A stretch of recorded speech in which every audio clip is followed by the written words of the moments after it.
Assalamu alaikum warahmatullahi wabarakatuh. Today we are going to start a new lesson, Living Organism and Their Surrounding, chapter number 9, Living Organism and Their Surrounding. What are living things? You know, all things that have life are called living things. Like we are living things, animal, plant, etc. And what are non-living things? Things that do not have life are called as non-living things. Like you can see the table, the chair, bed, all these are non-living things. So what things or what are the characteristics of living thing? How can you say that a particular thing is living or non-living? We will read this. You have learned it in your junior classes also in class 3 and 4, the characteristics of living things. Now again we are going to discuss the characteristics of living things. The first characteristic is all living things are made up of cell. Now what are cells? You have read in the previous chapter about atoms. All matter is made up of small units called atoms. Similarly, our body or any human or any living body is made up of small units, and those small units are called as cell. So, cell is the structural and functional unit of all living things. On the basis of the number of cells, living things can be combined into can be classified into two types. First is unicellular and next is multicellular. Unicellular organism. Uni means, as the word suggests, uni means single. So those plants and animals which are made up of single cells are called as unicellular organism, like amoeba, paramecium, bacteria. These organisms cannot be seen by our naked eyes. Means we need a help of a microscope to see this. We cannot see it with our eyes. So they are also called as microscopic organism. And plants and animals which are made up of more than one cell are called as multicellular organism. You can all around you can see multicellular organism. Insects, animals, human being, all are multicellular organism. So the first characteristics of living things were that all living things are made up of cell. Now next is living things shows structural organization. What is this structural organization? Like you have seen that when two atoms join they form a molecule, and when molecules join they form a compound of element, and then element joins to form compounds. Similarly, when a group of cells, the cell is what? The unit structural and functional unit of our body. When a group of cells unite together they form tissue. When some tissues come together and perform a particular function, they are called as organ.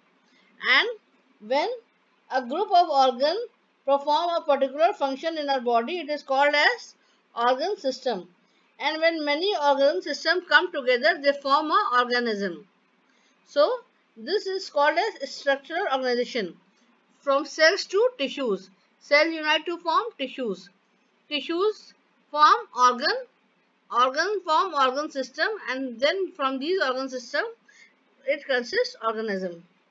Now third characteristics of living things are living things move. We all know that living things move in search of shelter, food, and to be safe from enemies. This type of movement is called as locomotion. Means plants do not move. That does not mean that plants are non-living things. Actually, there are two things in movement. One is called as locomotion and another thing is movement. Locomotion means the movement of the whole body of an organism from one place to another. Animals show locomotion in search of food, in search of shelter, and also to be safe from their enemies. But plant also shows movement. Movement means a part of the body move with respect to its axis.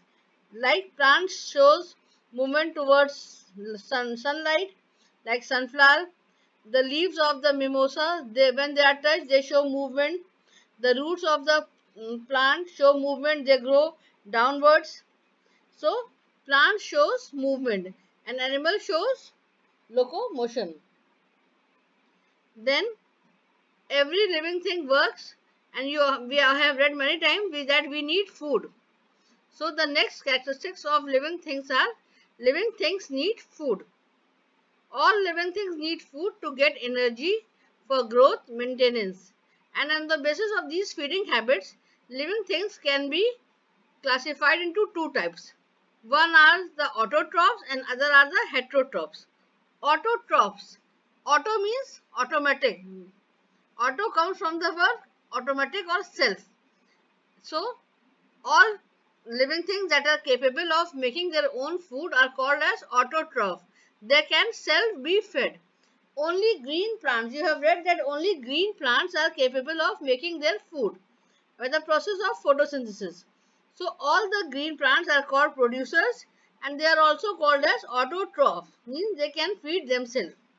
And other than green plant, everybody is dependent on plant for their food. And so they are called as heterotrophs. In the first chapter we have discussed this. So all living things need food. Next characteristics of living thing is living thing respire. What is the meaning of respiration? Respiration means to take in oxygen rich air and to give out carbon dioxide rich air. That is breathing. All living things breathe to live. And inhaling oxygen rich air and exhaling carbon dioxide rich air is called as breathing.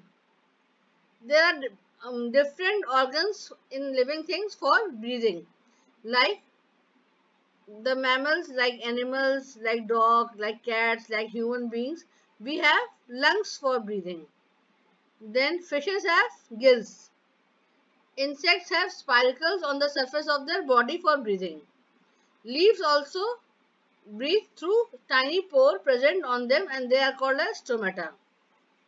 And why do they breathe? They breathe to get energy. And from where does this energy comes from? When we breathe in oxygen rich air, then this oxygen is used in the oxidation of food, the food that we eat. When it mixes with the oxygen, it gets oxidized and release energy and carbon dioxide and water. So there are two processes in respiration, breathing and respiration. Breathing means only inhaling air and exhaling air, and respiration means that combination of food with oxygen to release energy, carbon dioxide and water. So this is the next characteristics of living thing, that living thing respire. Now living things excrete. What is the meaning of excretion? Excretion means the process of removal of waste materials by a living organism is called as excretion. Animals remove or excrete their waste in the form of urine, sweat and feces. Plants also remove waste, and they remove waste in the form of gums and resins. So all living things excrete. Then next characteristic of living thing is living things grow. You all know that every living thing grow. First you are a baby, then you become a small girl or a small boy, then you will grow big and you will become an adult person, and then one day you will become old. So all living things grow, and similarly plants also grow. From a seed it becomes seedling, then from seedling root arises, then the shoot arises, and then it becomes a big tree. So another characteristic of living things is living things grow. Then next is living things have a definite lifespan. The time period for a living thing that it remain alive is called its lifespan. You know that everybody has to face death. So the time period for which it remain alive is called its lifespan. Living things have different living things, or different animals have different lifespan. Plants also have different lifespan. Like bacteria, they live for only 15 to 20 minutes. Then dogs, they live to 7 to 18 years. Housefly live for 1 to 4 months. And lion lives to 10 to 25 years. Ostrich lives to 45 to 50 years. Human beings live to 65 to 80 years. Tortoise live to 120 to 150 years. And in plants, some plants are, you have know, they are herbs, they live to 6 months only. Some are short span like shrubs, and some are big trees which live to 100 to 100 years like banyan tree. So different living things have different lifespan. Then next characteristic of living things is living things reproduce. What is reproduction? Reproduction is the process of giving birth to young ones of their own kind. Animals reproduce either by laying egg or giving birth to babies. Plant reproduce through seeds or by any other parts of the plant. Like you have seen birds, birds lay egg, and insect also lay egg. Frog also lay egg, and from these eggs the young one comes out. Then in mammals, mostly a cow gives birth to a calf, dog gives birth to puppy, cat gives birth to kitten. So living things reproduce to increase their number. Then living things respond to stimuli. What is a stimulus? A stimulus is any change in the surrounding of an organism to which it responds. Suppose anybody pricks you with a pin. What you will do? You will suddenly react and take your, if he or she pricks on your hand, you will remove your hand. That means you respond to stimulus. Plant also respond to stimuli. Like mimosa plant, when we touch the leaves, then the leaves are fold.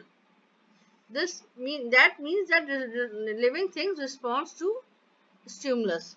These are all the characteristics of living things. Go home and revise it.